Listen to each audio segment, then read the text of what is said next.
বাংলাদেশের নিউজে কলকাতার টিভিতে কি আলোচিত চলতেছে সমালোচিত আইপিএল এর বিষয়ে একটু আগে গণমাধ্যম শুনেন, ময়ূখ তারপর রঞ্জনের জবাবটা মতো দিচ্ছি করেই আমি। বলতে হয়, থাকবে না আইপিএল এর এই উন্মাদনা, জনপ্রিয়তা বাংলাদেশে আর থাকবে না। তবে কি মাথায় হাত উঠবে জয়শাহ, শাহরুখ, আম্বানিদের? টাইগার প্রেমীরা মুখ ফিরিয়ে নিচ্ছে আইপিএল থেকে, কারণ শুক্রবার থেকেই সবার নজর চলে যাবে পাকিস্তান সুপার লিগে।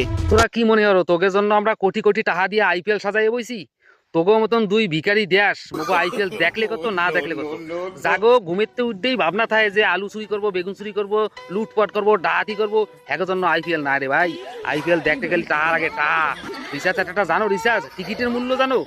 হ্যাঁ, তোরা দুই দেশ যত মোকে আইপিএল না দেখোস মোকে কোনো যায় আসে না। মোকে ভারতে দেখছো তো একবারে মোবাইলে খালি 18 কোটি লোক দেখে, বুঝছিস? তোকে দেশে যে লোক নাই যা মোবাইলে আমরা যা আইপিএল দেখি। আর টিভি তো বাদ দে, আর তোকে বাংলাদেশের বিসিএল আর পাকিস্তানের পিসিএল এইয়া দুইটা মিলে ইয়ে যা খরচা না হয় মোকে একটা প্লেয়ারের দাম হেইয়া।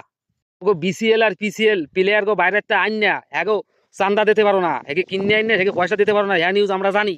হ্যাঁ, আর মোরা তোকে ওই বিসিএল না পিসিএল ও সিয়াট আমরা কোনো দিনও দেই না, ভারতের একটা লোকও দেয় না তোকে ওই এই টুর্নামেন্ট। আর মোকে এই আইপিএল সারা বিশ্বের লোক দেয়। ফুটার পর ফুটা বাংলাদেশ আর পাকিস্তান নাপতালি মারতে এসে মোকে আইপিএল নিয়ে ফুটা।